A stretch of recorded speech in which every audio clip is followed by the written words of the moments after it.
Sue's Corner, August 28, 2016. Legally dead FBI agent Barry Lee Bush found at Trump Tower with a silenced pistol.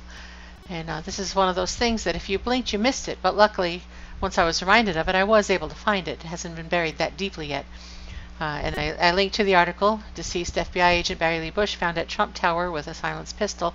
And in case that ever goes in the memory hole, I do have a screenshot here. And actually, there it is.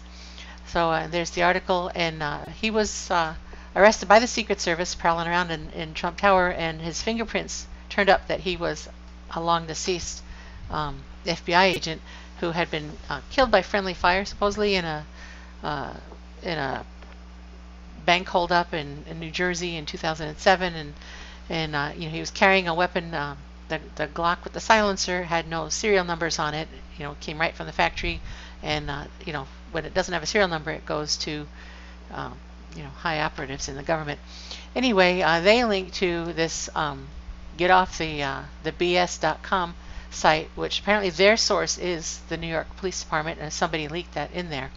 And since this happened, which was August 2nd, the mainstream media has been spinning, trying to cover it up. I mean, they dutifully didn't cover any of this here, but they have since put out an alternative reality story with totally different man, retired cop, were arrested. He wasn't FBI or anything like that. It was just, all a mistake.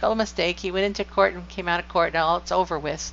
Anyway, when they bury these things so fast, that there's stuff going on. Anyway, so there's some more to say about this. The Clinton-Bush mainstream media has been trying very hard to bury this story for 3 weeks, and I give the link to the altered name and photograph, and they were trying to throw people off the scent, but we're not going to be thrown. Life as a legally dead person is extremely difficult, as I explain in my article on the Malaysia 370 capture of slave engineers. That plane was just full of engineers, and I don't believe everybody was killed in that. I think when somebody's legally declared dead, you lose all your benefits, all your contacts. You don't ever expect a rescue, and these people were extremely valuable, and they worked for major worldwide microchip maker. Of course, there's the plans to chip everybody on the planet. So anyway, that's another story. But life as a legally dead person is extremely difficult. So Mr. Barry Lee Bush was obviously not stupid enough not to have, because he's managed to live all this time, he wasn't stupid enough not to have known that Donald Trump was in Florida at the time and wasn't at Trump Tower. So it is likely that he had another target in mind.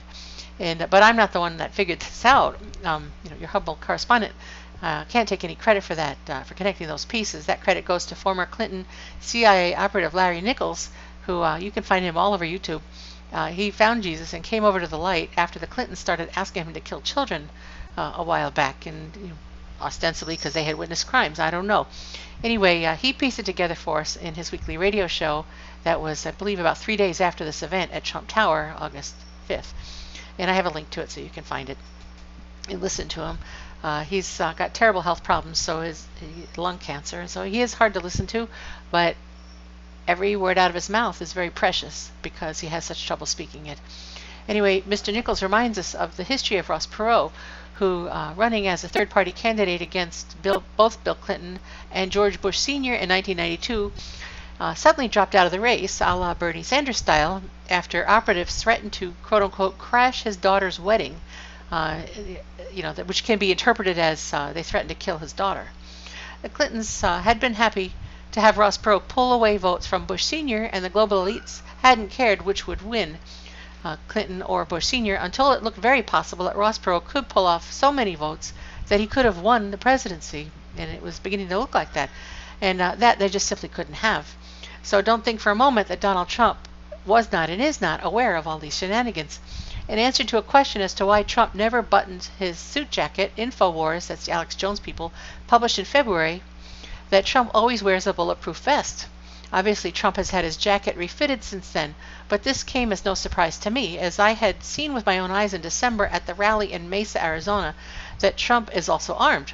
I was in the crowd behind him. It was an outdoor event at the Mesa, at the airport out there, and I had a nice position with a beautiful view of Trump One airplane, the big jet, and but I listened and watched from behind Trump, and I was in the crowd behind him, and as he leaned forward to the microphone, there was the classic sidearm bulge under his right hip jacket flap. And if you also rewatch the video of the guy who rushed the stage in Ohio a few months after that, Trump reached for his right hip as the Secret Service guys gathered around him, and he later soothed the crowd by assuring them that he was quote-unquote ready for him. Well, to me, ready for him means Trump is his own last line of defense. Yes, he's got Secret Service, but if the guy were to plow through all of them and get to him, he's still going to defend himself. Anyway, I have also noticed how Trump's sons, Don and Eric, have struggled with keeping their own suit jackets buttoned early in the campaign, and those are still available to see on video on YouTube, old interviews and stuff. And who else noticed, also hiding in plain sight, that nowhere anywhere can it be ascertained exactly which hospital Ivanka Trump gave birth in to the new Trump grandbaby Theodore. Lots of pictures that all fooled us into the personal feeling that we had more information than we really had. The whole Trump family is taking their lives in their hands for Donald Trump to run. And it's all right in front of us for those with eyes to see. We all owe them our deep gratitude. We owe all of them our deep gratitude.